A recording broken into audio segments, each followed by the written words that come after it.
5, 2, 3. Olá, pessoal. Boa tarde. Chegamos ao último momento do 6º simpósio Crianças e Adolescentes na Internet, o segundo que acontece totalmente online. E é um prazer estar aqui. Eu já parabenizo o NIC e as outras instituições organizadoras por este evento. E hoje, meu nome é Priscila Gonçalves, vou coordenar aqui o debate sobre LGPD nas escolas.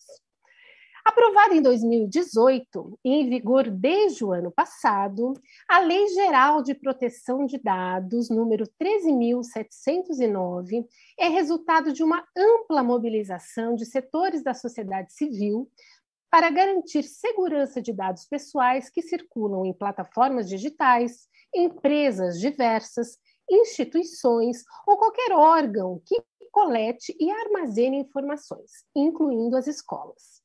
É imensa a quantidade de dados de crianças e adolescentes coletados e armazenados pelas escolas cotidianamente. No entanto, as incertezas e as dúvidas sobre implementação e mesmo efetividade da LGPD, seja do ponto de vista administrativo como de práticas pedagógicas, são muitas. Neste painel, vamos conversar sobre isso com 5 convidadas altamente gabaritadas para esclarecer dúvidas sobre o tema. Estarão aqui comigo a Chiara de Tefé, advogada, doutoranda e mestre em Direito Civil pela Universidade Estadual do Rio de Janeiro, professora de Direito Civil e de Direito e Tecnologia em diversas instituições, faculdades e universidades do Brasil, membro da Comissão de Proteção de Dados e Privacidade da OAB Rio de Janeiro. Está aqui comigo também a Grace Kelly Gonçalves, professora, pós-graduada em Computação Aplicada à Educação pela USP, MBA em Sustentabilidade em Tecnologia, Informação e Comunicação também pela USP, bacharel em Sistemas de Informação e licenciatura em Matemática. É idealizadora de diversas comunidades educativas de práticas sobre educação com tecnologias.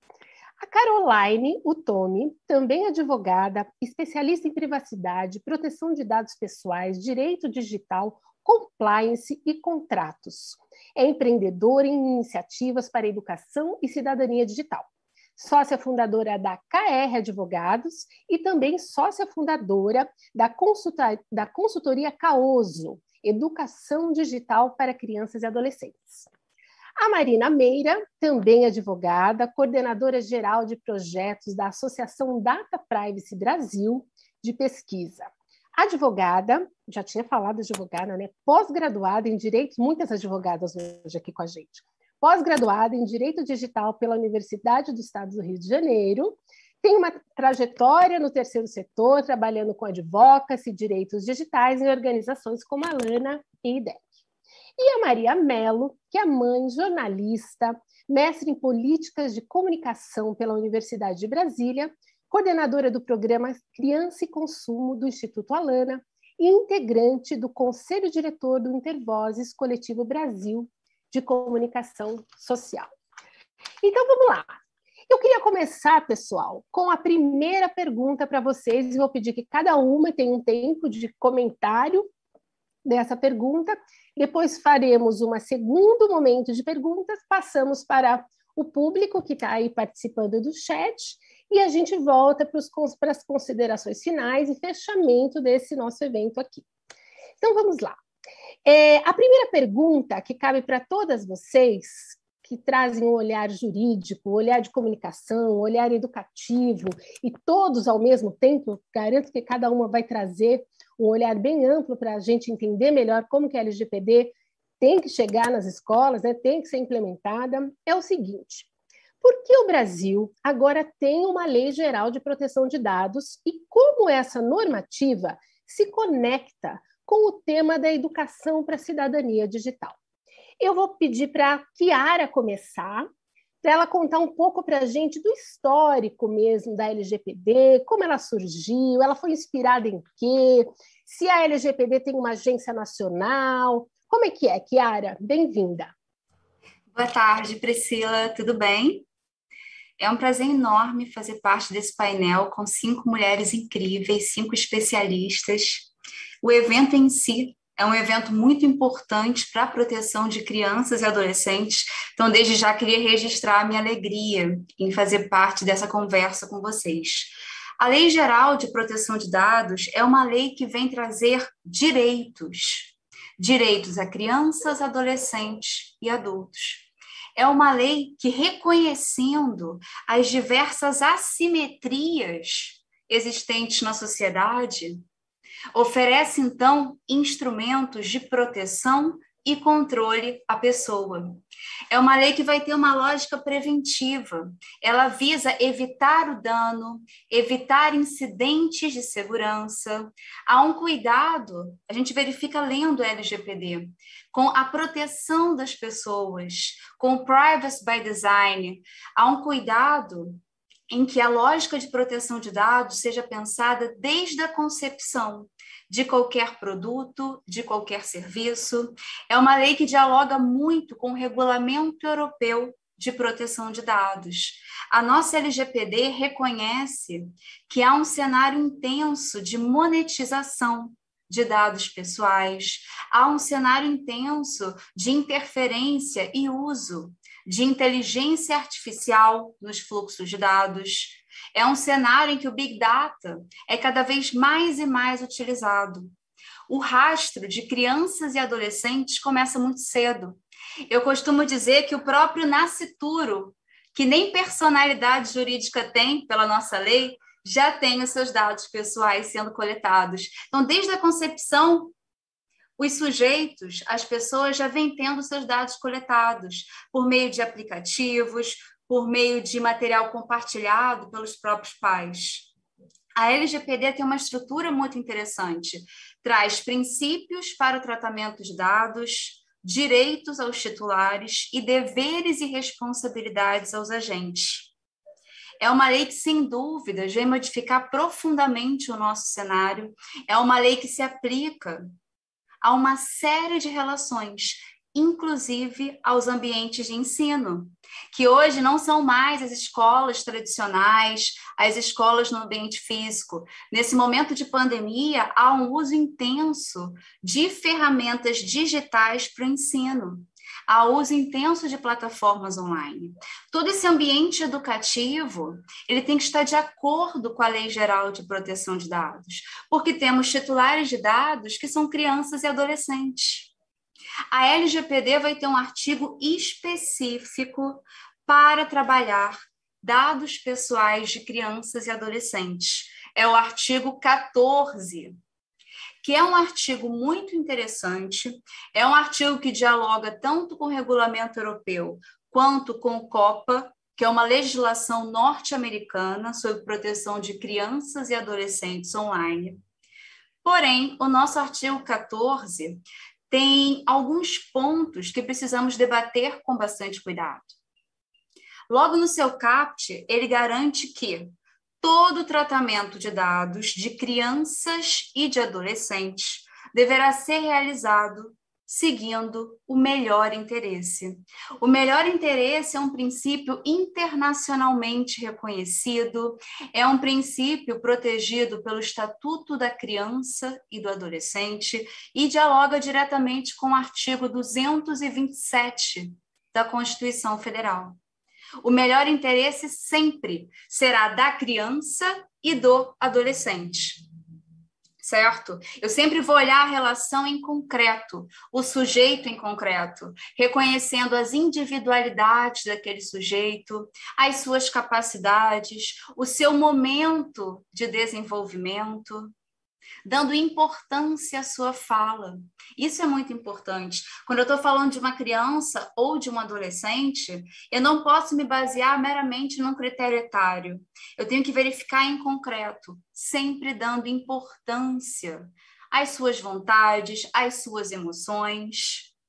Cabe aos pais, à escola e à sociedade exercer uma proteção ampla a esses sujeitos. É muito importante que os pais façam uma mediação e um controle parental adequado. para tanto conferir espaços de liberdades a esses sujeitos, quanto protegê-los de riscos e danos que se verifica no ambiente virtual. Voltando ao nosso artigo 14, nos parágrafos do artigo 14, encontramos uma série de questões. Eu trabalho muito esse artigo em projetos de adequação, em aulas sobre o tema, e a grande pergunta que todos fazem é a seguinte: Chiara, quais bases legais eu posso aplicar para tratar dados de crianças e adolescentes? Me parece que a pergunta pode ser reduzida em certa medida. Qual seria a pergunta? Qual base legal eu posso aplicar, ou quais bases legais eu posso aplicar para tratar dados de criança? Me parece que a LGPD, em seus parágrafos, trouxe algumas restrições acerca das bases legais aplicáveis especialmente para crianças. E esse é um ponto muito importante, um ponto de diálogo. A gente tem vários entendimentos sobre isso, se seria possível estender o rol de bases ou se a interpretação deveria ser mais restrita, porque conforme o melhor interesse e seguindo a proteção integral, a tutela sempre vai se dar. O ponto é, quais bases eu posso aplicar? Essa extensão, até onde pode ocorrer? E outro ponto muito importante quando trabalhamos a proteção de dados de crianças e adolescentes é a questão do relatório de impacto, que é muito importante, é uma boa prática que tem que ser realçada nas relações que envolvem fluxos de dados de crianças e adolescentes. O relatório de impacto é uma ferramenta fundamental e tem que se dar previamente a esse tratamento. É um documento, então, onde a gente vai analisar quais dados são tratados, quais são as ferramentas, quais são as salvaguardas que têm que ser implementadas. É um ponto que realmente chama muito a minha atenção e tenho certeza que a Autoridade Nacional de Proteção de Dados, já mencionada pela Priscila, que é uma instituição administrativa que trabalha a interpretação e verifica se a LGPD está sendo aplicada adequadamente. Tenho certeza que a autoridade em breve vai publicar documentos sobre o relatório de impacto, porque é sua competência legal. E espero, inclusive, que a autoridade futuramente, seguindo as autoridades do Reino Unido, da Irlanda, da França, também publique um guia sobre proteção de dados de crianças e adolescentes. A gente verifica no cenário internacional várias autoridades de proteção de dados já publicando guidelines sobre a temática. Porque proteger esses sujeitos é proteger o adulto em 10, 15 anos. O rastro digital começa muito cedo, a criação de perfil vem sendo iniciada muito cedo. Então, toda a proteção é muito importante. Recentemente, nós lançamos um livro, inclusive a Priscila é uma das autoras, publicou um artigo excelente na nossa obra. Publicamos um livro que se chama Privacidade e Proteção de Dados de Crianças e Adolescentes. É um livro de acesso aberto, acesso gratuito, e eu fico muito feliz de ter coordenado essa obra junto com algumas colegas que eu admiro muito. E é sempre importante pensarmos na conscientização das pessoas sobre a importância do tema, da importância também de elaborarmos materiais de apoio para escolas, para famílias, para a sociedade. Sensibilizar as pessoas sobre a importância da proteção de dados de crianças e adolescentes é fundamental. A educação digital é muito importante. E para isso, a gente tem que ter ferramentas. Um seminário como esse é muito importante para conscientizar as famílias, os responsáveis, as escolas, adotar uma linguagem acessível, uma linguagem que incentive a leitura também é fundamental. Abordar diretamente crianças e adolescentes, inserir nos currículos escolares essas questões, são também pontos que chamam muito a minha atenção. Nesse sentido, eu finalizo a minha fala porque há mais 4 mulheres incríveis para contribuírem hoje. Eu quero muito escutá-las e fico à disposição para continuar o debate. Obrigada, Chiara. Daqui a pouco eu vou passar, você passa aqui o link do livro, que já tem gente perguntando aqui no chat. Também para mim foi uma honra poder colaborar com esse livro, o primeiro livro aí falando de proteção de dados de crianças e adolescentes. E pegando o seu gancho aí dessa importância que a escola, a educação como um todo, precisa olhar para essas normativas que fazem parte da nossa cidadania, né? Essa cidadania cada vez mais digital, mas o que significa a escola pensar uma cidadania digital se não considerar as normativas, as legislações que a gente tem hoje? E eu chamo agora a Marina Meira, que também vem contar para a gente sobre esse tema, falando sobre a importância das famílias e educadores entenderem isso, e ela também vai falar de um guia. Né, Marina? Pode vir aqui. Bem-vinda. Olá, obrigada, Priscila. Boa tarde a todas e todos que estão aí nos ouvindo. Eu agradeço também o NIC e as outras organizações que organizaram esse simpósio, que é muito importante. Enfim, acho que pegando o gancho aqui do que a Chiara disse, né, realmente a LGPD prevê ter um artigo específico para falar sobre proteção de dados de crianças e adolescentes é muito importante. Esse artigo ele chega num cenário de uso cada vez mais amplo da internet por crianças e adolescentes e cada vez mais cedo. Então, a pesquisa Kids Online, que já foi citada várias vezes aqui hoje, né, ela, enfim, indica em 2019 que 89% das crianças e adolescentes entre 9 e 17 anos usam a internet. Existe uma pesquisa também que foi lançada no ano passado, no mês passado, desculpa, da Mobile Time, que ela indica alguns dados sobre o uso de smartphone, e ela coloca que 12% das crianças entre 0 e 3 anos já possuem seu próprio smartphone, e 44% não têm smartphone, mas usam dos seus pais. Aqui a gente está falando entre 0 e 3 anos de idade. Essa pesquisa ainda traz outros dados, mas coloca, por exemplo, que 37% das crianças entre 10 e 12 anos passam hoje pelo menos 4 horas ou mais por dia no smartphone. Então, no contexto atual de uma economia movida por dados, e a gente vai elaborar um pouco mais sobre isso mais adiante no painel, isso por si só, o uso da internet por crianças e adolescentes, ele é um motivo suficiente e muito importante para que todo mundo conheça sobre a LGPD, sobre a Lei Geral de Proteção de Dados, e que ela seja objeto de discussões nas escolas.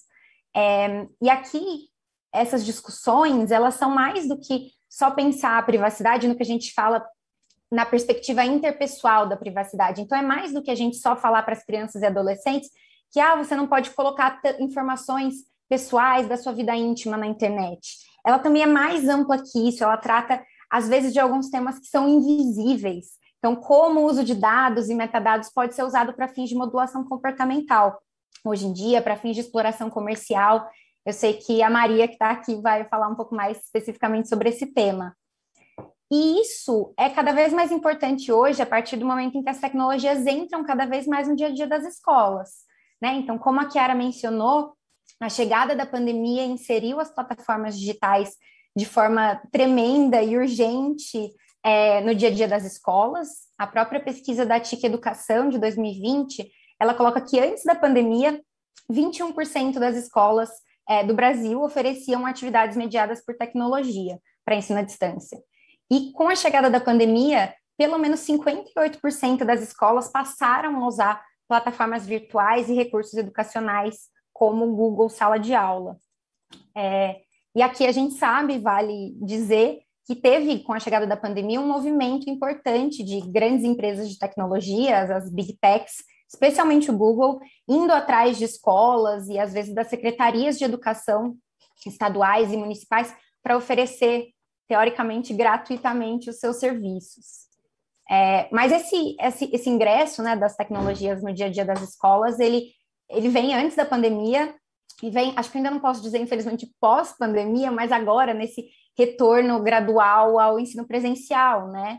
Então, a gestão de cadastros das escolas, ela tem sido cada vez mais feita de forma digital. A gente tem visto também algo que é bastante preocupante aqui na minha visão, que é o uso de tecnologia de reconhecimento facial nas escolas. Tem uma notícia bastante recente sobre a implementação dessas tecnologias na rede municipal de Goiânia, por exemplo. E por que é importante que a escolha dessas tecnologias que vão entrar no dia a dia das escolas, ela venha acompanhada de um lugar de conhecimento e de debate sobre os potenciais e riscos dessas tecnologias? As tecnologias não sempre significam inovação. A gente precisa entender tudo que elas implicam ainda em termos de consequências, e tudo que elas vão significar em termos de consequências para as crianças e adolescentes também, que desde o começo da vida, às vezes desde antes de nascerem, já estão sendo colocadas em contato com tecnologias e com a internet. Essa adoção irrefletida de tecnologias no dia a dia das escolas, primeiro, ela precisa ser, ela não pode acontecer por uma questão até de responsabilização jurídica, ela pode trazer sanções, eventualmente, para as escolas. Mas mais do que isso, porque ela pode ter uma série de impactos nos direitos, especialmente dos estudantes, via de regra, né, crianças e adolescentes que estão em fase de desenvolvimento, que merecem aí uma prioridade absoluta na proteção de seus direitos pela própria Constituição Federal do Brasil. E esses impactos de uma adoção irrefletida das tecnologias, eles são diversos. Como a gente não tem muito tempo aqui, eu vou ressaltar dois. O primeiro é a questão da segurança. Então, uma má gestão de dados de crianças e adolescentes, e aqui vou citar só do ambiente escolar mesmo, para a gente manter o tema, mas serve de uma forma mais ampla. Imagina que não existe uma gestão suficiente em termos de segurança da informação, por exemplo, dos cadastros de crianças e adolescentes, de estudantes de um modo geral. Pode acontecer vazamentos e essas informações podem parar na mão de pessoas mal intencionadas que podem ter acesso a dados como endereço, a fotos de crianças e adolescentes, e esses dados podem potencialmente colocar as crianças e adolescentes em situações de perigo, tanto no mundo online como no mundo físico. E aqui tem também uma questão que é essencial a gente passar a discutir mais, que é o potencial discriminatório do uso de tecnologias e do uso de dados e metadados. Então, as tecnologias de reconhecimento facial, por exemplo, que eu mencionei, já existem uma série de pesquisas que denotam os vieses que essas tecnologias têm, existem uma série de registros sobre como essas tecnologias identificam erroneamente pessoas negras, especialmente mulheres negras, em taxas consideráveis, e também existe uma pesquisa sobre o uso dessas tecnologias em escolas que indica, por exemplo, que cabos de vassoura já foram confundidos com armas. Essa pesquisa, inclusive, é uma pesquisa dos Estados Unidos, e lá esses sistemas muitas vezes são integrados com alertas à polícia. Então, se uma arma é detectada nas escolas ou um indivíduo, a face dele é reconhecido como uma pessoa que está na lista de observação policial, a polícia é acionada. E aqui, então, além de uma questão de discriminação, quando eu falo, por exemplo, do viés racial, discriminatório dessas tecnologias, existe uma questão que é o quanto que a gente quer também atrelar o ambiente escolar ao vigilantismo, acelerar esse fluxo da escola para a prisão ou para relações com polícia. E essa dimensão discriminatória, ela também vem de algumas formas que a gente ainda não consegue dimensionar. Então, imagina que os dados sobre a gestão escolar acabam parando na mão de uma grande empresa de tecnologia, muitas vezes até sem que os estudantes, os pais, as mães saibam, e esses dados vão parar na mão de uma empresa de RH, e quando essa criança ela já é adulta no futuro, por conta desses dados estarem lá colocados num algoritmo, o algoritmo vai tomar uma decisão automatizada e vai deixar de dar uma oportunidade de emprego para um adulto, porque quando ele era criança, ele pegou recuperação de alguma matéria. Enfim, essa é uma questão, é algo que pode acontecer e é algo que a gente precisa passar a discutir. Então, conversar sobre esses temas, a gente entender melhor os princípios de proteção de dados, a LGPD, fazer discussões sobre isso nas escolas, é essencial. A gente precisa entender essas dimensões da lei, os desdobramentos, os efeitos em direitos, especialmente das crianças e adolescentes, que o mau uso de dados pode ter. Mas, é claro, também queria deixar registrado que discutir isso nas escolas, com a comunidade escolar, não vem sozinho, né? A gente precisa entender que existe uma assimetria informacional. Hoje, em grande parte, são as as grandes empresas de tecnologia que definem as regras do jogo, que dominam aí o mercado de plataformas digitais para a educação, inclusive, e em grande parte as regras do jogo definidas por essas empresas são muito injustas. Mas a gente precisa conversar cada vez mais sobre isso, até para que as crianças e adolescentes possam ser protagonistas de reivindicações por mudanças nesse modelo de negócio, nesse monopólio aí do mercado digital, possam fazer reivindicações perante autoridades, perante as próprias empresas. E, enfim, de qualquer forma, né, sem colocar esse fardo da responsabilidade, existem também algumas ações que escolas e famílias podem fazer nessa reflexão sobre o uso de tecnologias, para além dessa conscientização. Então, existe a possibilidade de opção por recursos de educação aberta, recursos que utilizam software livre, então que tem códigos que podem ser auditados de forma que existe uma garantia maior da proteção à privacidade, proteção de dados no uso. Enfim, a gente fala mais sobre todos esses temas que eu mencionei aqui e alguns outros, a gente conta mais sobre recursos de educação aberta no guia que a Priscila mencionou, que é o Guia Escola Digital. A gente vai mandar no chat o link, eu fui uma das autoras, a Priscila também foi. Enfim, eu vou encerrar minha fala aqui para não passar do tempo e também fico à disposição para a gente seguir debatendo. Obrigada.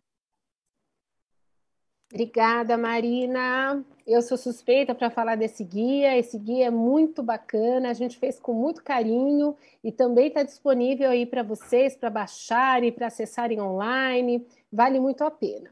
E eu chamo agora a Caroline. Caroline, eu queria muito que você contasse para a gente algo além do que as duas advogadas queridas anteriores falaram. Como que a LGPD também se aplica nas relações institucionais da escola? Como que isso acontece? Bem-vinda, Caroline. Obrigada, Priscila. Estão me ouvindo bem? Perfeito. Bom, boa tarde a todos e todas. Antes de tudo, eu gostaria muito de agradecer o convite para participar desse evento, que eu considero essencial para a evolução da sociedade e que eu acompanho e participo já há algum tempo com muito orgulho e admiração, que acontece pela questão da idealizadora, que é a Kelly Angelini, por meio do Nick, através também de todos que fazem parte da organização, do jurídico, a equipe de comunicação, eventos e demais instituições que estão aí envolvidas, né, e estão como grandes apoiadores. Bom, falar sobre a proteção de dados pessoais de crianças e adolescentes no ambiente escolar envolve muitos temas. Eu espero não passar aqui no meu tempo, eu sou mestre nisso, então eu estou preparada para tomar uma bronquinha aqui, mas tentarei ser sucinta. Mas quando a gente está falando desse tema, envolve muitas preocupações, temas, anseios e expectativas, como, por exemplo, os tipos de dados que são coletados quando o aluno é matriculado na escola, né? A partir do primeiro momento que o pai procura a escola ali para matricular seu filho. A gente fala da exposição da imagem e a forma que ela é exposta, né, do aluno, da aluna e até dos profissionais da área de ensino, da segurança de informações sensíveis, né, no que diz respeito, em especial, à saúde, religião, cor, renda familiar, tudo isso está no âmbito ali do ambiente escolar, né, e também das relações entre alunos, pais e filhos, comportamentos que podem ali fazer parte do ambiente escolar e que incidem em relatos de profissionais quanto à orientação sexual de um aluno ou aluna, né, a vida da criança e do adolescente acontece em uma grande maioria no ambiente escolar. Como bem mencionou a Marina, a questão do histórico escolar é muito importante. Na maioria das vezes, esse histórico ele é formalizado por um sistema de avaliação que é considerado falho hoje em dia e arcaico, mas que ainda assim considera que uma criança ou adolescente é mais ou menos inteligente. Isso vai impactar no futuro. A gente ainda tem preocupação com dados que são compartilhados com terceiros, como o transporte escolar, né, as empresas de segurança, né, que muitas escolas estão implantando, estão coletando a biometria facial de alunos e alunas, sem contar os dados pessoais dos próprios educadores, dos profissionais da área da educação, porque quando a gente fala do ambiente escolar, a gente fala das crianças, dos adolescentes, mas a gente também precisa lembrar dos profissionais da área da educação de um modo geral. E também existem relatórios de crises com relação às instituições de ensino e os comportamentos de cada um dos alunos. Agora, em especial, nesse momento pandêmico que a gente vive, é impossível a gente não mencionar uma das maiores questões mais preocupantes no âmbito escolar, quando a gente fala em proteção de dados pessoais, que é a inserção de ambientes virtuais de aprendizagem, né, de diversas maneiras, pelos mais diversos softwares, aplicativos, a disponibilização de dispositivos tecnológicos em algumas escolas, sem a devida adequação ao LGPD, né, chama preventiva, e a conscientização de profissionais, alunos, e também um dos assuntos mais polêmicos, que é a obrigatoriedade da abertura de câmeras também dentro do ambiente escolar, né, nas aulas remotas. Eu fiquei refletindo sobre a minha fala aqui nesse painel, nesse evento. Como a maioria já sabe, eu sou sócia da Carreira Advogados, e lá a gente faz diversos produtos de adequação para algumas instituições de ensino. E quando eu participo de eventos assim, geralmente eu dou dicas, né, para as instituições de ensino se adequarem ao LGPD, ou chamo atenção para as maiores preocupações que precisam ser lembradas e relembradas todos os dias. Hoje eu não deixo de fazer isso, com essa pequena introdução, mas eu quero colocar o foco na minha fala em um apelo para os responsáveis das instituições de ensino, e também para quem está assistindo e profissionais da área, porque, infelizmente, nós ainda estamos no momento de mostrar para as pessoas a importância dessa lei. A LGPD ela está em vigor desde setembro do ano passado, e as pessoas ainda não estão se adequando, as pessoas ainda não sabem do que a gente está falando. E esse momento ele é crucial, a gente precisa parar com um discurso de assim, se adequem à LGPD para não serem multados, porque é um discurso vazio. Obviamente que a enorme possibilidade de receber uma sanção administrativa acumulada com uma sanção judicial, né, ou seja, ter uma multa aplicada pela NPD, né, como a Chiara mencionou, e também ser processado no Poder Judiciário por conta de uma simples ou uma grave infração à LGPD, é óbvio que é um ponto de destaque que tem que ser levado em consideração, porque pode quebrar o caixa de uma escola, por exemplo, ela pode deixar de existir. Mas não é esse o foco e nem o ponto principal da LGPD. A gente dá esse destaque para as penalidades para que as escolas cumpram a LGPD. Mas, melhor do que os profissionais da área da educação, para saberem que punição por si só não educa. E quando o assunto é LGPD, a gente sabe que a gente está falando de uma mudança drástica de cultura e que precisa ser implementada em decorrência de danos irreversíveis e invisíveis que podem impactar a vida a curto ou a longo prazo de todos os cidadãos, mas em especial de crianças, adolescentes e educadores, quando a gente está falando dessa seara. E eu nem preciso dizer de questões que o ambiente tecnológico dentro da pandemia trouxe, né, que ele fortificou, isso já vem de um tempo, mas isso fortaleceu e fortificou essas preocupações. Dito isso, para as instituições de ensino, né, qual que é o meu apelo? Inicie, né, para ontem, o plano de adequação da instituição LGPD, porque é uma bomba relógio que vai estourar a qualquer momento. Seja com uma consultoria externa, seja com pessoas capacitadas dentro mesmo da própria instituição, mas inicie. Quando a gente está falando em LGPD, a gente não fala apenas de uma lei, de mais uma lei que deve ser cumprida. A gente está falando de vidas e o rumo que a vida de cada uma das pessoas que passam por determinada instituição de ensino vai tomar, seja para um lado positivo ou negativo. Isso vai depender da forma que a instituição de ensino tratou os dados pessoais. Eu tenho uma extrema admiração e respeito pelos profissionais da área da educação, porque eu realmente acredito que são ali a base fortalecedora e inspiradora do desenvolvimento pessoal de cada um dos seres humanos, assim como também são peças fundamentais para o desenvolvimento da sociedade. E, no fundo, a LGPD ela existe para contribuir com tudo isso, para que crianças, adolescentes e adultos possam se desenvolver de forma livre e protegidos, independentemente dos milhões de conflitos de interesses existentes no mundo, que eles existem a todo momento. Então, assim, a instituição de ensino que não está preocupada em fazer o plano de adequação ao LGPD da forma correta e com seriedade, ou que ainda não pensou nesse assunto, ou está atrasado, enfim, basicamente está dizendo ali para os seus clientes e para toda a sociedade que ela não está nem aí para a sua missão principal, que é contribuir para o desenvolvimento de um ser humano. O ponto-chave e mais delicado com relação aos prejuízos e riscos ocasionados pela falta de adequação das instituições de ensino LGPD como bem mencionou a Marina, nem sempre esses prejuízos e riscos são vistos a olho nu. Por isso que a LGPD ela tem que ser aplicada em todas as instituições de forma preventiva, não tem que esperar algo acontecer, não levando em consideração o número de alunos ou os avanços tecnológicos, porque a gente sabe que a educação aqui no Brasil tem pontos muito precários. Então, às vezes, a gente nem está falando de aulas remotas dentro do ambiente tecnológico, mas a gente precisa levar a LGPD em consideração, porque um dado pessoal tratado com a melhor das intenções em uma instituição de ensino, como, por exemplo, para ofertar um melhor método de aprendizagem para o aluno, ou garantir a segurança física dele, por exemplo, caso essa atividade não esteja adequada à LGPD de forma preventiva, sendo aplicados seus fundamentos, princípios e disposições, esse dado ele pode ser utilizado de uma maneira totalmente inadequada, meses ou até anos depois, em um cenário totalmente diverso que do âmbito escolar. Né? A Marina deu vários exemplos. Então, por exemplo, a exclusão de uma vaga de emprego lá quando ele é adulto, na formação inconsciente da opinião, né, a partir de conteúdos apresentados em redes sociais,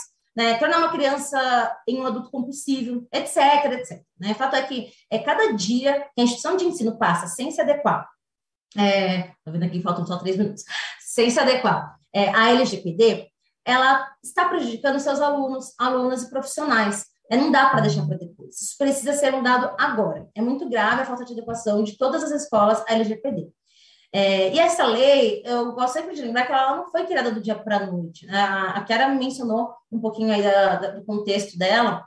Ela foi desenvolvida durante anos por muitos especialistas e também com a contribuição de todos os setores da sociedade. Inclusive, no final do evento, eu já tinha até comentado com a Priscila, eu vou pedir para o pessoal compartilhar, eu compartilho aqui depois na minha tela, para as pessoas terem acesso a uma maratona que eu e minha equipe, a gente está promovendo, totalmente gratuita, né, para profissionais de TI, TE e educadores de instituições de ensino, para que eles possam dar os primeiros passos dentro de suas escolas no que diz respeito ao LGPD. Porque eu não tenho condições de atender todas as instituições de ensino, né, esse é meu trabalho, obviamente, que eu lucro com isso, mas eu não consigo, né, atender a todos, e eu sei da importância de todas as escolas estarem adequadas, né, elas precisam se adequar. Assim como também eu acho que é uma das áreas mais preocupantes quando a gente está falando em adequação à LGPD, porque implica na vida de seres que estão ali em desenvolvimento e algo precisa ser feito em prol dessa cultura de privacidade e proteção de dados pessoais. Nós estamos muito atrasados. A gente não pode mais ficar por trás de desculpas, independentemente das dificuldades. Óbvio que existem muitas dificuldades, mas a gente precisa encará-las, enfrentá-las, porque a sociedade ela está em prejuízo, simples assim. E já, né, o meu segundo e último apelo para esse dia aqui é para os profissionais, especialistas em privacidade e proteção de dados pessoais, que eu quero pedir o seguinte: a gente precisa furar a bolha, urgente, né? A gente sempre se mantém ali dentro da nossa bolha. Se você for ali, atravessa a escola, a rua, né, vai ali na esquina, as pessoas não sabem o que é LGBT, elas confundem LGBT com LGBTQIA+, né? Então, assim, é muito grave isso, a gente está num ponto ainda de conscientização muito forte. As pessoas que estão aqui nesse painel são pessoas mulheres incríveis, né, que são exemplos de inspiração para a promoção dessa nova cultura que a LGBT impõe, porque além delas exercerem as suas profissões, elas promovem também conteúdos para fomentar esse debate que precisa ser reafirmado todos os dias. Por isso, aos profissionais da área, eu peço que eles vão além, né, de apenas gerar lucro com a atividade. A gente precisa falar do tema com os filhos, com os primos, com os sobrinhos. A gente está ali na mesa de bar, a gente precisa falar sobre o tema, é um tema que desenvolve a sociedade. Não adianta a gente deixar a discussão apenas aqui, dentro da bolha. Agora que as pessoas que não têm afinidade com o tema estão escutando aqui nesse evento, que é importantíssimo, né, pesquisem, cutuquem, conversem com outras pessoas, vamos popularizar o tema. A gente precisa falar com a sociedade com relação a esse tema fora do juridiquês. É muito importante, não é um tema para advogados, né, é um tema para toda a sociedade. E, por fim, né, para não me estender muito mais, claro que eu preciso deixar aqui algumas pequenas e breves dicas para os profissionais, né, que estão ali na área da educação, que estão participando do plano de adequação de sua instituição, a LGPD. Então, eu gosto sempre de lembrar e dar alguns pontos aqui, porque às vezes as pessoas ficam perdidas. A LGPD é uma lei principiológica, não tem resposta para tudo ali na LGPD, é um ponto ali só dentro da área de privacidade e proteção de dados pessoais. Tem que entender muitos outros contextos para fazer o plano de adequação à LGPD de forma correta e adequada. Então, eu sempre gosto de lembrar, né, primeiro, que o consentimento não é a única base legal a ser utilizada, que a Chiara muito bem colocou, nem sempre, inclusive, é a melhor indicada, com exceção que diz respeito a dados específicos de crianças, né, porque tem um ponto na LGPD específico com relação a isso. Assim como também é importante lembrar que dar ciência de um tratamento de dado pessoal para um pai, para um aluno, é diferente de ter o consentimento. O consentimento tem requisitos específicos legais, né? Então é diferente o consentimento de dar ciência, né? Assim como também as instituições, elas são responsáveis de forma solidária por toda a contratação de software aplicativo. Não interessa que é o mais famoso do mundo, tá? Tem que ver, a instituição ela é responsável por isso. Tem que dar uma olhada, dar uma analisada básica ali antes de implementar dentro da escola. Outro ponto é que a conscientização ela é fundamental. Não adianta contratar o software mais caro, nem o profissional mais caro, sem se preocupar com a conscientização de todos os profissionais, alunos e alunas, com relação ao tema de privacidade e proteção de dados pessoais. Porque a maior falha com relação a esse tema é a falha humana, é a falta de conscientização. Não dá para ter preguiça. tem que realmente trabalhar ali na tecla, minuciosamente, é chato, é difícil. Eu, como profissional, eu sofro todos os dias, repito a mesma coisa, mas senão não vai mudar. Não adianta, né? É só fazer um trabalho vazio para inglês ver, né? Outro ponto também, atenção a assinar documentos, né, aditivos, tem que analisar o que está escrito no documento com relação a esse tema. Outra coisa também, as exigências, né, que colocam em risco direitos fundamentais. A gente tem que tomar cuidado. Os direitos fundamentais, eles estão ali para ser respeitados. Se você, por mais que é para um melhor método de aprendizagem, cuidado, é um direito fundamental, não está ali à toa, tá? Outro ponto, né? TI é uma coisa, SI, né, segurança da informação, é outra coisa, proteção de dados pessoais é outra, privacidade é outra. Né? São pontos que se conversam na adequação da LGPD, mas eles não podem se confundir. É importante saber disso, porque no plano de adequação muitas pessoas confundem e aí deixam pontos ali falhos. Por fim, também, não tem receita de bolo para fazer o plano de adequação à LGPD, eu sempre gosto de repetir isso. Cada plano de adequação tem suas particularidades. Mesmo que uma instituição seja da mesma área, cada escola recebe os pais de uma forma, trata seus alunos de uma forma diferente, cada pontinho, né, ali precisa ser adequado à LGPD, dados pessoais estão envolvidos em uma atividade de maneira oculta. O trabalho ele precisa ser realizado de forma minuciosa, né, porque um fio solto deixa a escola e seus alunos e alunas totalmente vulneráveis. Bom, eu encerro aqui antes que eu tome uma bronca. O meu tempo acabou aqui, já foi avisada.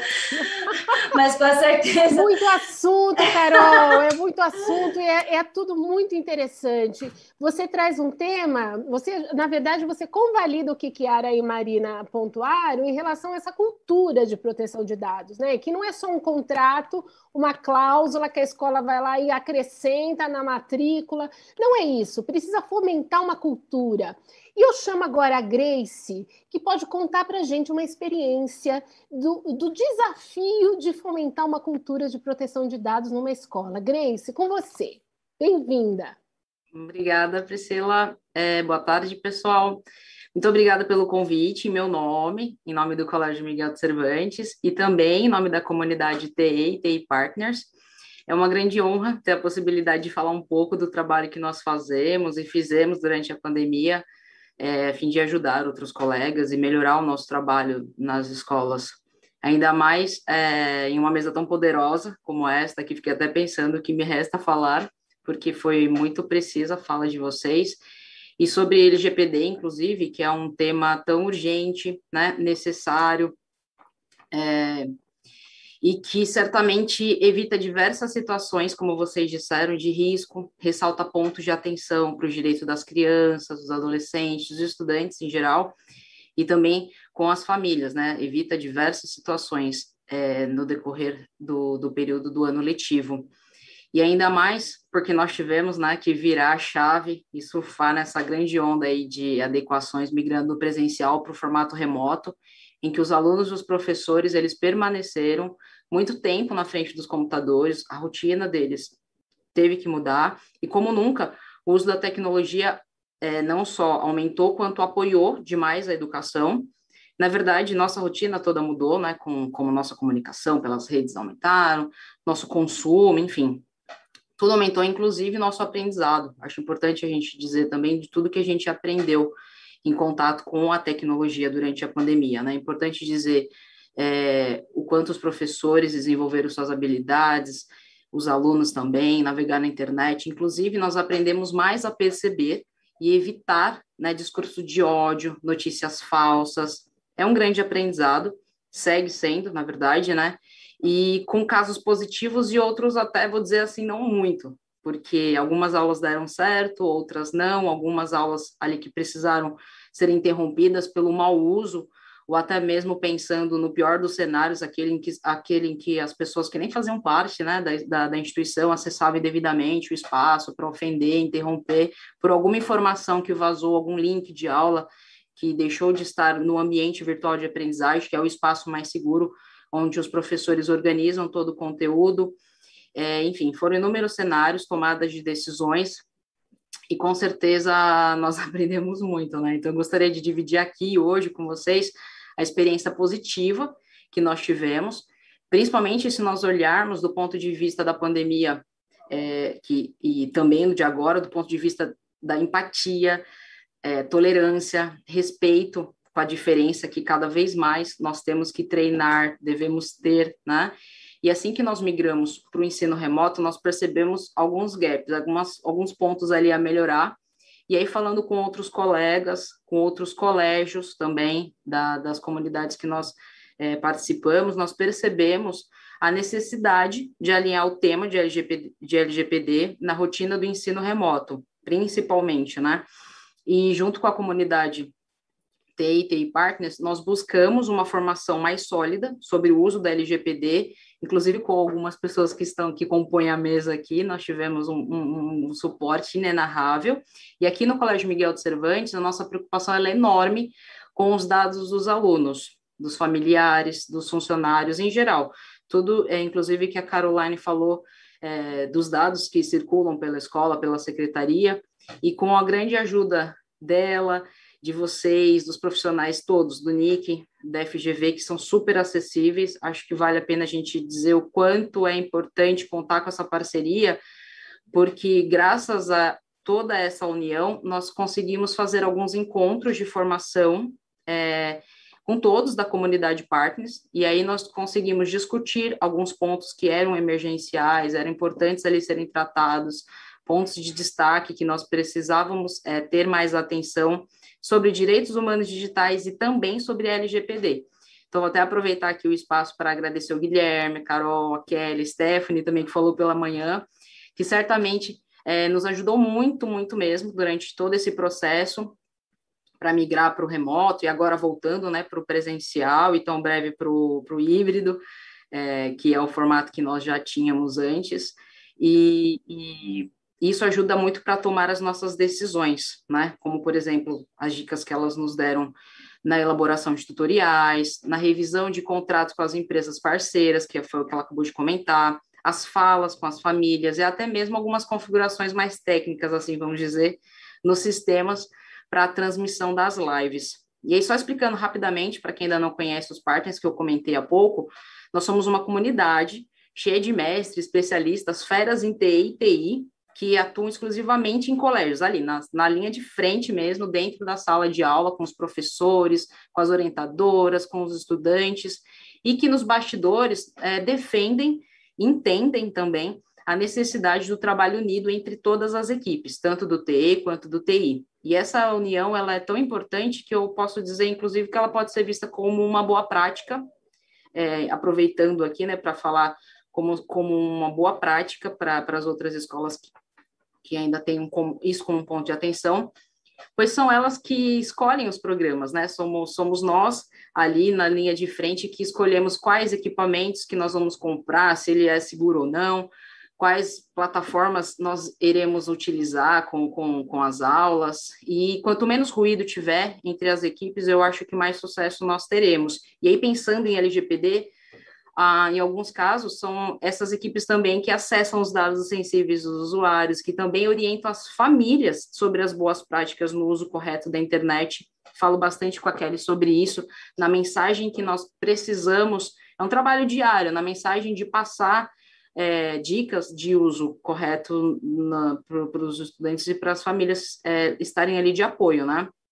Esse ano, nós trabalhamos muito pontos como para tentar incorporar, né, no dia a dia ali, classificação de site por idade, né, escolhas que aqui no colégio nós já fazemos, mas que em casa, no ensino remoto, é o tradicional controle parental, que precisa ser levado a sério, aquela máxima de que a internet não que é terra sem lei, né, não existe, os pais são responsáveis legais, precisam acompanhar ao máximo a rotina dos filhos. Outro ponto importante sobre o respeito e o sigilo no uso das credenciais de acesso aos e-mails, às senhas, o conteúdo que são publicados nos ambientes virtuais de aprendizagem. Então, explicar para os alunos, incorporar no planejamento das aulas uma fala para tratar com seriedade o assunto da LGPD em relação aos dados deles, às notas, aos trabalhos que eles fazem, o compartilhamento de senha, de foto em excesso, inclusive, como prova, né, de fidelidade, o uso devido das câmeras, que foi o que a Carol comentou também, esclarecer até os motivos, em quais momentos as câmeras precisam ou não estar abertas, porque eles questionam bastante. Então, explicar ali no momento de uma avaliação, de uma prova, e também entender os limites de pedir ou não para as câmeras estarem abertas, e também dos limites da liberdade de expressão nos grupos de mensagem, nas lives, no chatzinho ali da lateral. E aí, pensando um pouco no próprio trabalho do professor, acho que vale também a atenção no excesso até do uso das redes sociais no horário, no tempo, né, dedicado para o trabalho, porque querendo ou não, a gente tem uma noção de que só porque está no virtual, então o professor atende tempo integral. Não, né, precisa daquele tempo também de descanso, em especial, eu acho que vale um olhar para os relatórios, como foi dito, como um guia, né, assim como nós olhamos para os currículos para desenvolver o nosso perfil em tecnologia no uso de cada colégio, acho que vale a pena também olhar para esses relatórios para fazer um melhor estudo e exigir das plataformas educacionais a proteção dos dados, né, dos usuários, uma vez que muito durante a pandemia, inclusive, eles ofereceram serviços gratuitos, mas em contrapartida, o cadastro era enorme, você tinha que habilitar várias coisas de segurança no seu celular, então colocar numa balança o quanto vale a pena. Inclusive, eu converso bastante com os grupos que eu participo, com a Priscila, que está aqui também, do quanto vale a pena ou não, né? Você instalar e usar um aplicativo que está na moda, tendo em vista que a quantidade de informação é enorme, e a gente não sabe para onde estão indo esses dados, né?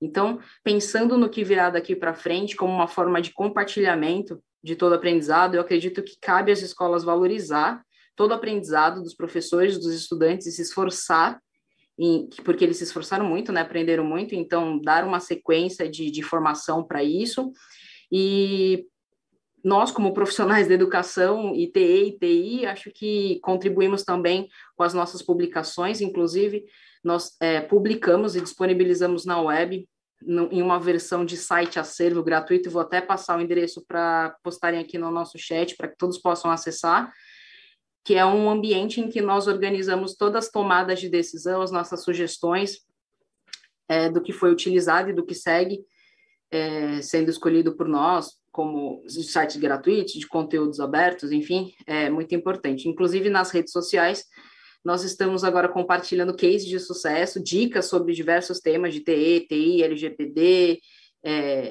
direito de uso, de imagem, enfim, várias dicas para tornar a metodologia ali mais participativa e, lógico, tornar o aluno investigador, questionador, protagonista do processo, que é imprescindível na nossa opinião. E, lógico, para não passar muito do tempo aqui, que eu acho que eu já estou no meu limite, vou passar de volta a palavra para a Priscila e eu sigo à disposição de vocês. Muito obrigada.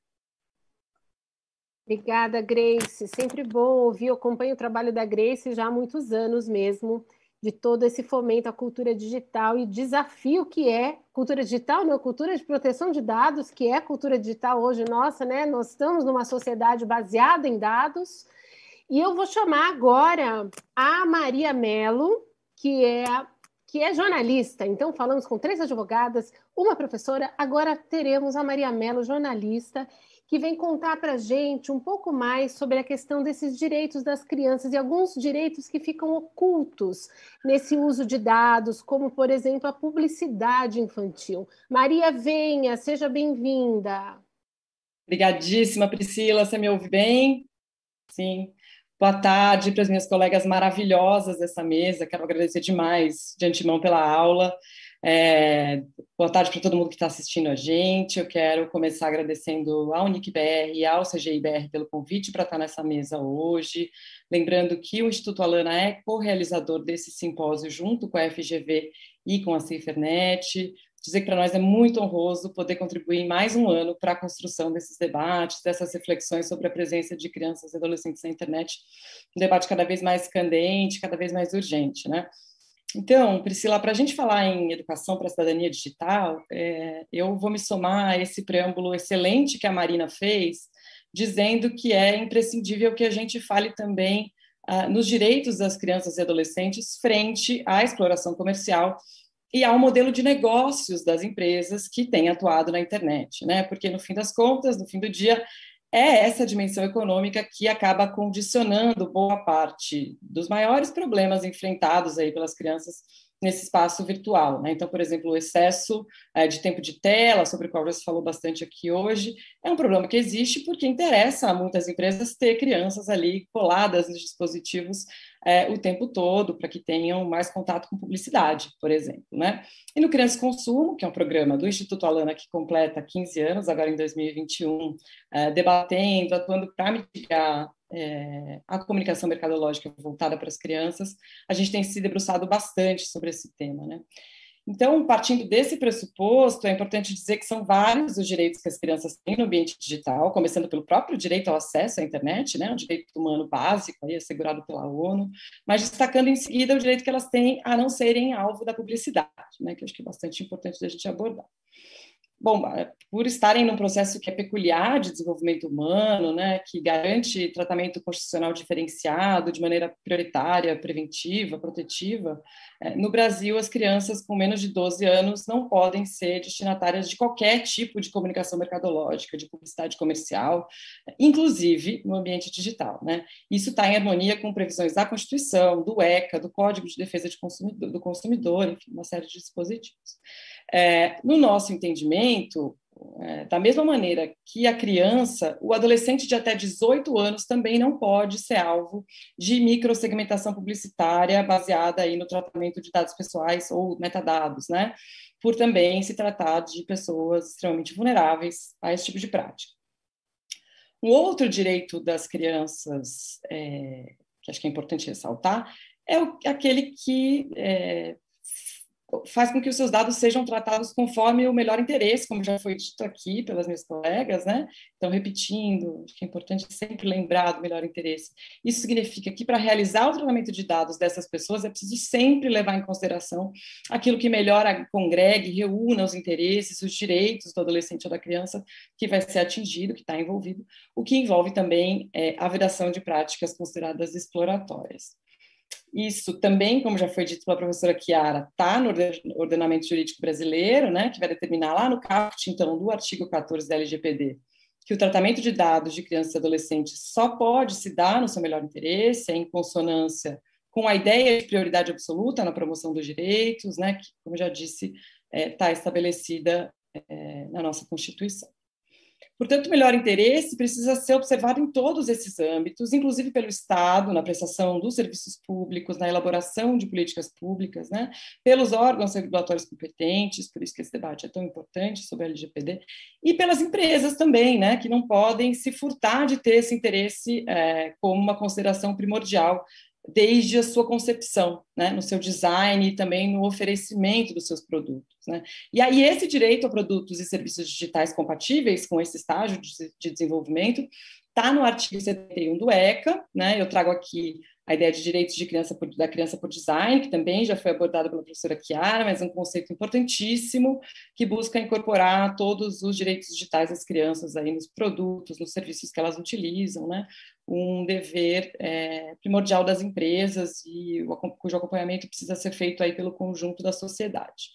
E aí é nessa direção que existe uma orientação do Comitê dos Direitos das Crianças da Organização das Nações Unidas, né, que recentemente lançou o Comentário Geral número 25, que aponta que os Estados-partes têm que desenvolver políticas, padrões, diretrizes que sejam baseadas em evidências para escolas e outros órgãos responsáveis pela aquisição e utilização das tecnologias e materiais, enfim, que envolvam o aprimoramento, o fornecimento de benefícios educacionais.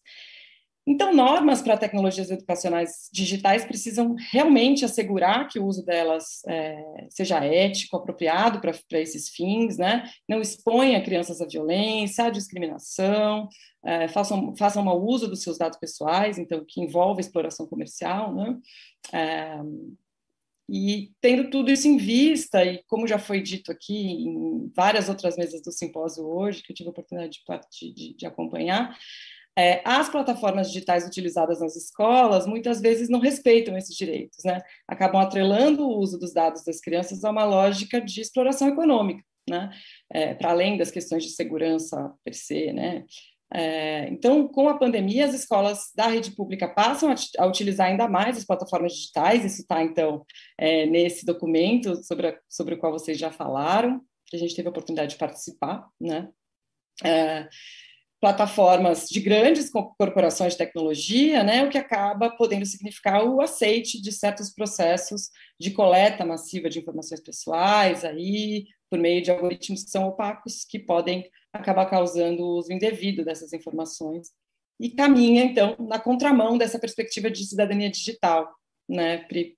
Então, eu queria também lembrar algo que a Caroline e a Grace falaram, que é o fato de que poucas atividades humanas acabam favorecendo tanto a produção, a coleta, o acúmulo, a sistematização de dados, quanto as atividades educacionais, né?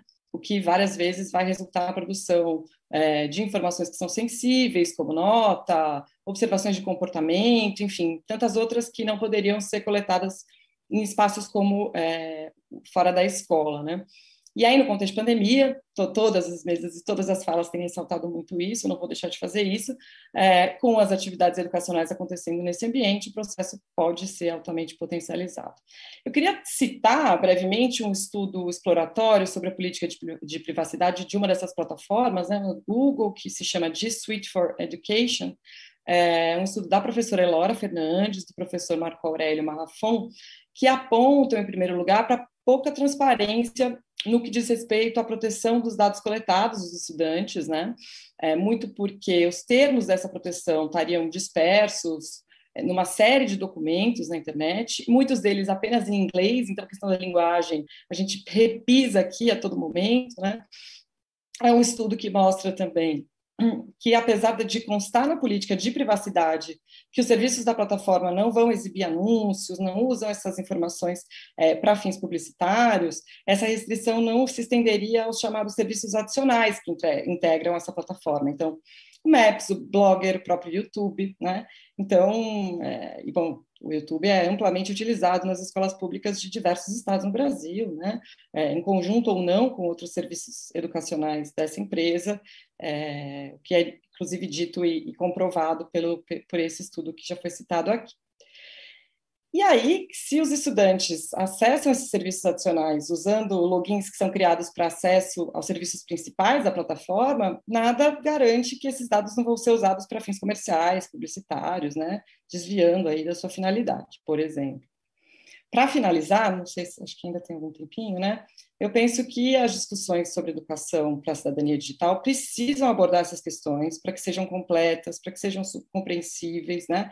Porque elas são um pressuposto para que as crianças e as famílias tenham mais clareza quanto a essas engrenagens, né, que movem a internet, que acabam ditando o comportamento dos usuários lá e aqui, né? Então, para finalizar mesmo, quero dizer que algo que tem sido dito muito também em outras mesas, que o acesso ao mundo digital é direito de todas as crianças e adolescentes, né? A gente precisa valorizar esse ambiente como um ambiente de estímulo a potencialidades, né? E sem deixar de olhar para tudo isso, sem deixar de falar sobre tudo isso, mas lembrar aqui de um mantra que a gente tem usado cotidianamente lá no Criança Consumo, que é de que crianças precisam estar protegidas na internet e não da internet. Fico por aqui para a gente conversar mais depois. Obrigada. Obrigada, Maria. Ótimas considerações. A gente ia fazer uma segunda rodada, mas como tivemos muitas perguntas, eu vou já passar para as perguntas. Eu queria agradecer, porque eu fiz um compilado do que chegou, viu, pessoal? Olha, Isabel Souza, Márcia Charrete, Joca Vitorino, F. Andrade, Adriano Augusto Fidalgo, Lanterna, Márcia Taruma, Leandro Chemali, pessoas que já mandaram perguntas aqui para a gente. A primeira pergunta, que é recorrente, é sobre qual é a instância que cuida da implementação da LGPD no Brasil. Vou chamar a Chiara para responder, ela mencionou no início. Qual é a instituição e quem multa? É a mesma instituição que controla e multa, Chiara? Oi, Priscila. A gente tem no Brasil a Autoridade Nacional de Proteção de Dados, que é uma autoridade nova que foi instituída pela LGPD. Na Europa, a cultura de proteção de dados já é um pouco mais avançada, já há autoridades há algum tempo. Só que aqui no Brasil, a Autoridade Nacional ela nasce com a LGPD. Esse órgão administrativo que se assemelha em alguma medida a uma agência reguladora, ele é responsável por orientar a interpretação da LGPD e fiscalizar tanto o setor público quanto o setor privado. Se eles não aplicarem e não se adequarem à LGPD, eles poderão ser sancionados. Lembrando que o setor privado pode ser, inclusive, multado. Na Europa, vários colégios já foram multados, inclusive, por usarem tecnologias de reconhecimento facial. E as multas, de fato, podem ser muito elevadas. Então, a autoridade nacional tem um papel muito importante. É uma autoridade que tem 5 diretores, é uma autoridade que, de fato, ela vai ser muito relevante para afirmar e ajudar no desenvolvimento de uma cultura de proteção de dados aqui no Brasil. Como a Carol muito bem trouxe na sua fala, é muito importante a adequação das instituições de ensino, que elas se preocupem muito com as plataformas que estão usando e com as práticas feitas na escola, porque além do judiciário e além de outras agências que também podem sancionar essas escolas, né, porque há questões que envolvem consumo, concorrência, há também a Autoridade Nacional de Proteção de Dados. E não é para difundir uma cultura do medo, pelo contrário, a gente quer difundir uma cultura de promoção da proteção de dados pessoais, uma maior preocupação, um maior cuidado com o tema. É exatamente isso, baseado no melhor interesse. Chiara ou Marina, quem pode responder como é formada essa autoridade? Porque quando a gente fala o nome autoridade, quem é essa autoridade? Bem, a Autoridade Nacional de Proteção de Dados tem 5 diretores que foram, enfim, designados para tanto. E além desses 5 diretores, temos um corpo técnico que atualmente é muito bem formado. A Autoridade Nacional já publicou uma série de guias muito importantes para orientação dos agentes. Temos um guia sobre encarregado e agente de tratamento, temos um guia também sobre questões de segurança da informação e também já há guias que envolvem a proteção de dados pessoais num esquema um pouco mais simples, numa linguagem mais simples. Eu vejo que isso tem um link até com uma das perguntas do chat. Eu já verifiquei entre as publicações da autoridade que eles vêm desenvolvendo materiais numa linguagem mais acessível, sem ser excessivamente técnica, né? Para que o público, de forma geral, consiga compreender a importância da temática. Temos entre os seus diretores pessoas da área jurídica, pessoas da área técnica, alguns da área militar, mas por todo o trabalho que eu venho acompanhando até o momento, me parece um trabalho de muita qualidade, muita seriedade, o que é muito importante, porque a autoridade nacional deve ser independente e autônoma sempre. Muito bom. A segunda pergunta que eu compilei aqui, pessoal, é o seguinte: muita gente quer saber como que as famílias podem garantir que os dados dos seus filhos estão sendo usados só para aquilo que a escola pretende e não para outros fins, pelas plataformas, por aplicativos que a escola vem a utilizar, porque as famílias elas ficam naquela situação, né?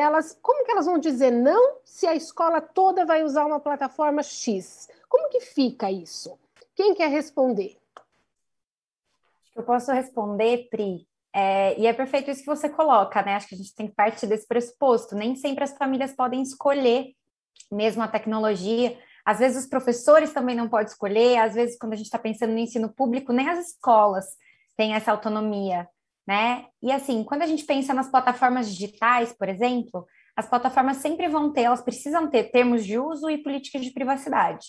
São documentos que basicamente vão explicar quais dados elas coletam, para que elas usam esses dados, mas são esses documentos que a gente sabe, aqueles que no final tem eu concordo, normalmente eles são escritos numa linguagem bem juridicona, bem complicada, apesar da Lei Geral de Proteção de Dados dizer que deve ser o contrário, que eles devem ser escritos numa linguagem clara e acessível, então é algo aí para a gente tá cobrando sempre também, né? A própria Maria citou esses estudos, enfim, já existe uma série que mostra como esses termos de uso muitas vezes são vagos, mas existe a possibilidade também das famílias pedirem, exercerem o direito de pedir para essas empresas entender quais dados das crianças elas coletaram, de ter realmente aí um relatório. Essa é uma possibilidade, mas só, e aqui vou falar rapidamente para não me estender muito, só a gente lembrar como, às vezes, essas soluções individuais, infelizmente, elas não são suficientes, né? A gente precisa pensar também em soluções mais estruturais, mais coletivas. Não dá para a gente colocar todo o fardo da responsabilidade nas famílias sobre como os dados das crianças estão sendo tratados. Então, a gente tem que pensar em outras soluções mais amplas, como o uso dos softwares livres, dos recursos de educação aberta, que eu falei, que podem ser facilmente auditáveis, e, enfim, na cobrança aí de uma mudança de postura também dessas grandes empresas no ambiente digital. Legal. A Grace queria complementar, Grace? Eu acho que nós podemos também comentar de algumas boas práticas do lado, inclusive, do colégio, da escola, no momento de tomar essas decisões, porque é possível um planejamento, né, para contratar alguma plataforma, para escolher algum software que seja necessário nas aulas. Então, por exemplo, é possível evitar o uso do nome com sobrenome dos alunos no momento de criar um login para eles. São, assim, são dicas básicas, né? E até mesmo para os colégios que podem contar com uma equipe mais estruturada. Acho que a minha recomendação também no momento dessa autenticação, para não expor muitos dados dos alunos também, evitar de enviar todo o banco de dados para as plataformas no momento do cadastro, de repente escolher plataformas que já estejam preocupadas, seguindo, respeitando o LGPD e que, por exemplo, façam uma autenticação single sign-on, que a gente fala, que é aquela que a escola controla o login do aluno, em que a família esteja livre para mudar a senha quantas vezes quiser e fique tranquila sabendo que essa senha é dela, é sigilosa, não está cadastrada em nenhuma outra base.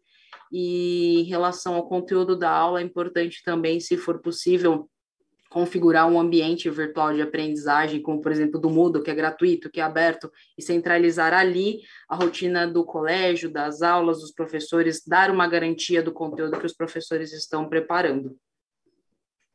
Obrigada, Grace. Gente, infelizmente, nosso tempo finalizou, já passamos 2 minutos aqui do nosso horário, tem um encerramento aí que vou chamar a Kelly para ela fazer.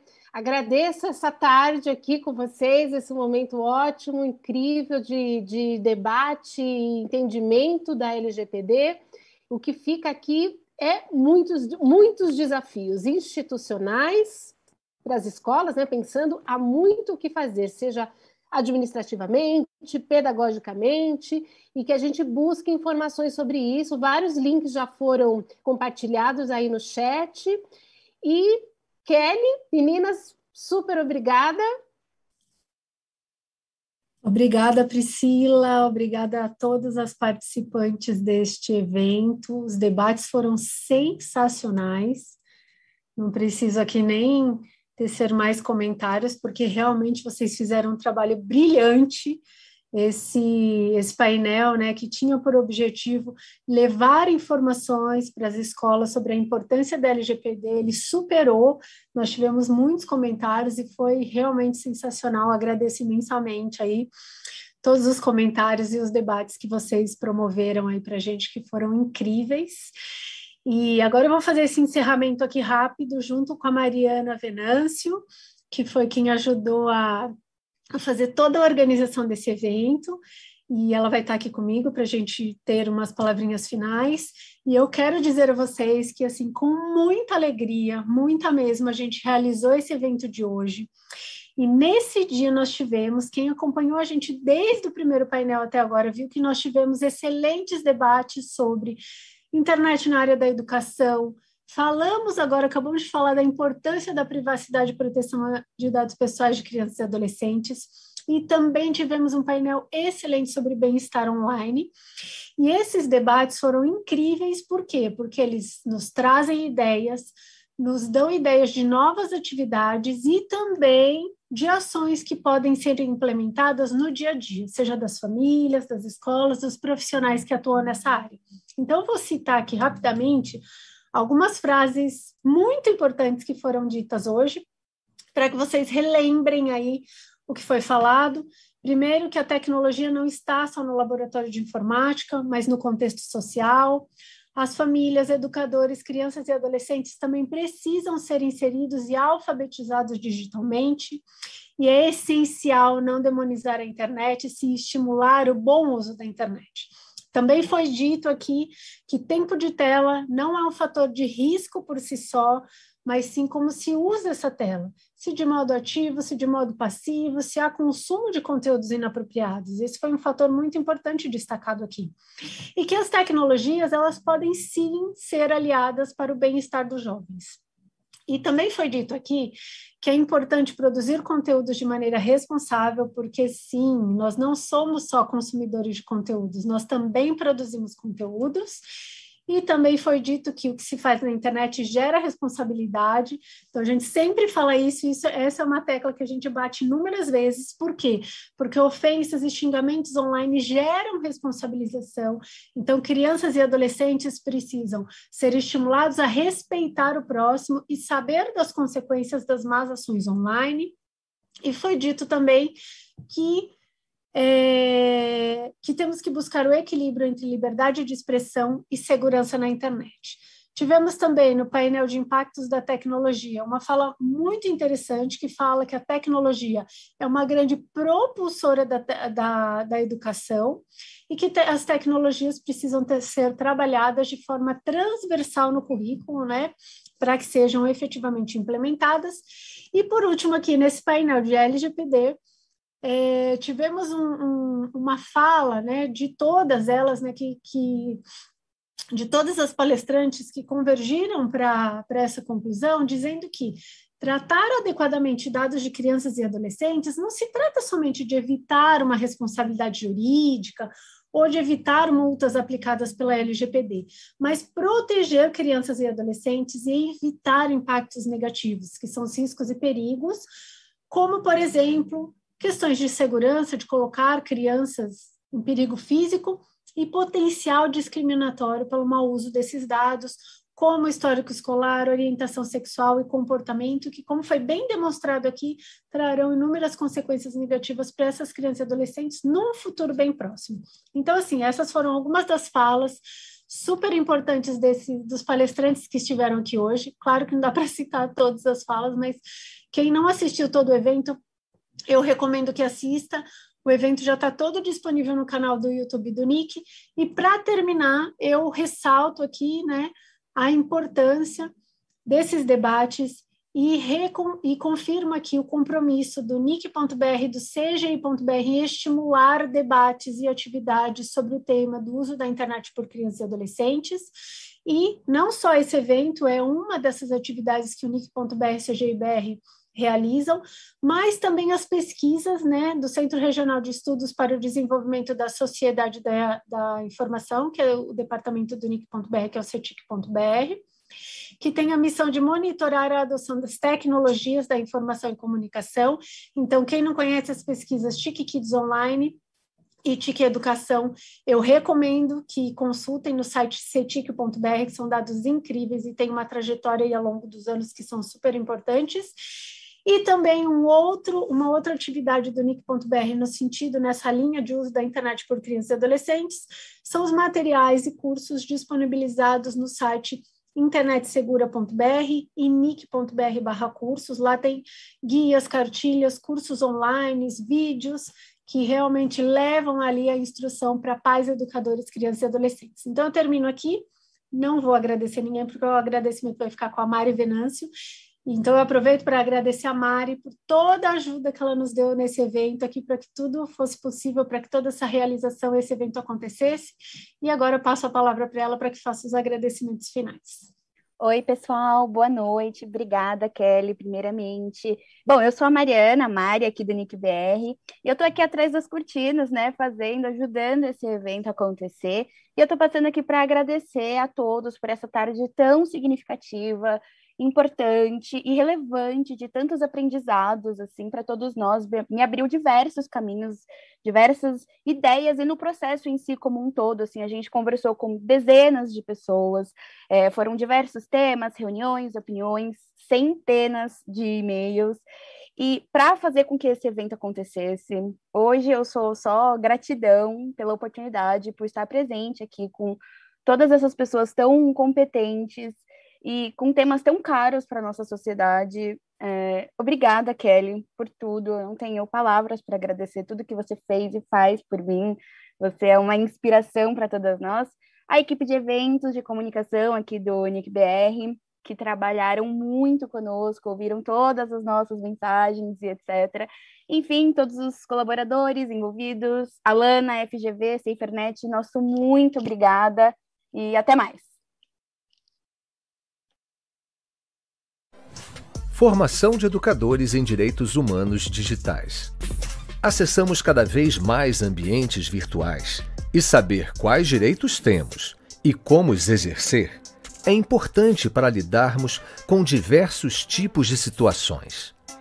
Conscientes dessa demanda, a FGV e o NIC.br estão sempre em busca de informações que ajudem profissionais de educação a formar as novas gerações e a lidar com problemas que se tornam comuns, ainda que cada um seja único.